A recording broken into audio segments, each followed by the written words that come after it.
question I always like to ask FX is, what is the future of African Americans? Well, you know what? A lot of people recently have been telling me that FX, you've been a little bit too negative lately. They keep telling me about the power of positive thinking.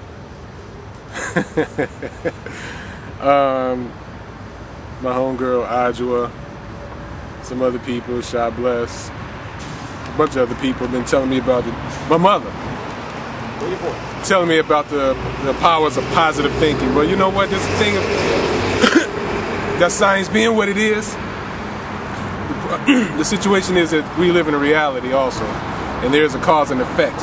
And basically when you track the trends and track the psychology and track thought to their logical conclusions, or their most probable conclusions, then I can honestly say that looking at African people holistically, black people in America, in the diaspora, South America, in Africa, on the continent, I don't think it looks very good. As a matter of fact, I'll go on record in saying that African people, black people, will cease to exist. Black people, as we know it, will cease to exist in the upcoming decades, in the upcoming millennia, unless we take the necessary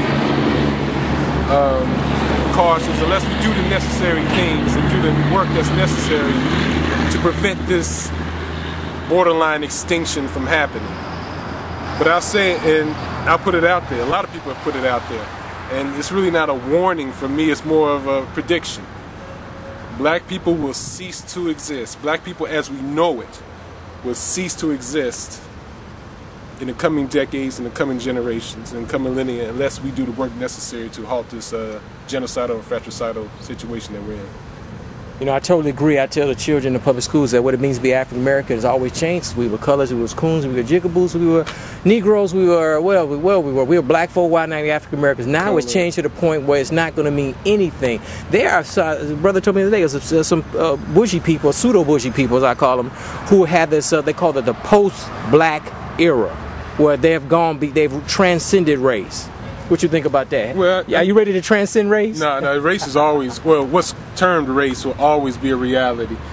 I know there was some bourgeois ass clown that wrote a book called The End of Race, and you have some other intellectuals who intellectualize and basically just mentally masturbate about the end of race, the declining significance of race. You usually see this from the more right-wing manifestation of so-called black thought, or black Anglo-Saxon thought. That's basically what it is. And of course this doesn't take into consideration something real small and irrelevant like facts. The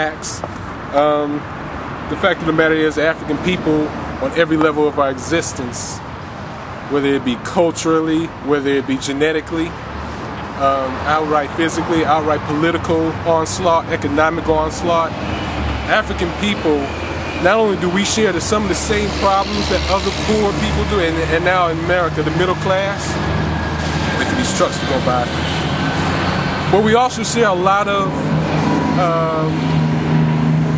situations that are unique to us. I don't know if anybody's ever studied the eugenics movement. Started in America, picked up and accelerated by Hitler, and accelerated again in America by the rich elites, the Rockefellers, Carnegies, major universities and schools.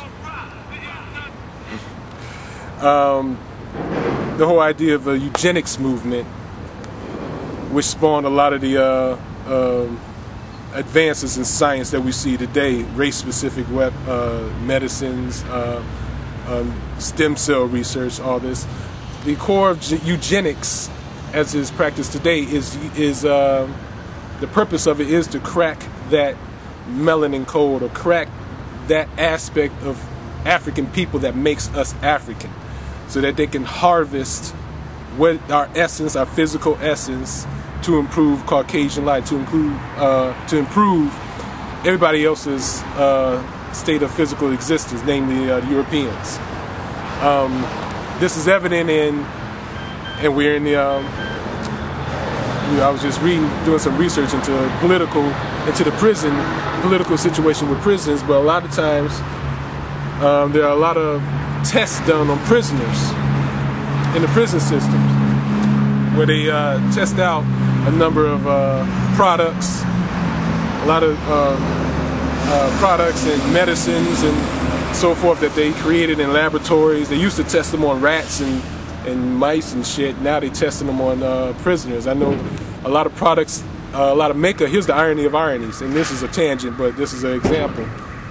The prison population is overwhelmingly African, overwhelmingly black, Latino, a lot of Mexican families in there. And one of the things that a lot of these cosmetics corporations, or the laboratories that makes the cosmetics for these corporations, one of the things that they do is they harvest prisoners' bodies after they die, after they've been electrocuted, those who are on death row. They harvest their bodies to make cosmetic products. If it was a long time that the lip gloss that a lot of women used, I can't remember the corporation that was caught doing this, but the lip gloss that a lot of women use is made out of the eye components, actual eye components of prisoners from these state and federal prisons, from these federal prisons rather. And the irony is, if you have a black woman putting on lip gloss to go out there and get a man, the lip gloss is made out of a black man. That's disgusting. And that's the irony of ironies to me right there. But that's just an example. That's a very long tangent example of how race-specific our struggle is as compared and contrasted to a lot of the problems that African people go through that's general, that everybody goes through on a class basis. The struggle's always been about race and class, and it always will be. Yeah, I hope young people see this show because, you know, if you were born in the, like my children, in the 90s, you were born in the 80s, and I would dare say in the 70s, you would be considered a post-civil rights generation. They were raised in a different era where they don't really see the importance of race as it was 40, 50, 100 years ago. Maybe up to slavery, but I'm saying that to say this. Race is still real, but it's not as real for those who have a little money. Those people can transcend race. They got a little education, got a little money, like Barack Obama and his wife. I know Barack Obama's wife went to Chicago school, but as soon as she married Barack and they started getting money, they gave her like a $200,000 raise. She's an upper class. They're in the rarefied air now. Most of us would never get on the upper class, the upper crust, or in the rarefied air. So for those of us who cannot or don't want to integrate and assimilate in society, I'm talking about Africans and other people, what the hell are we going to do? Where's the leadership coming from for us? What do we do? Just we're not going to be like Barack Obama and Michelle Obama. We ain't going to get to that level. Well, there was a dual situation. Number one, when you talk about class, in terms of the dual component of class and race, we see a war, and this is really globally, especially in industrialized nations. There's a war against of course, the poor. There's always been a war against the poor. They're being made into a permanent underclass. In terms of the middle class, there's always been a war on the middle class. The battle against unions in the United States, the battle against unions in Europe. And that's not to say that unions don't have their faults either, because in Chicago, there's certain aspects and characteristics of these unions that's very racist. There's a strong history of that in Chicago. But in terms of class and as opposed to race, the dual aspect or the dual offense of this is you're hitting the people with class on one side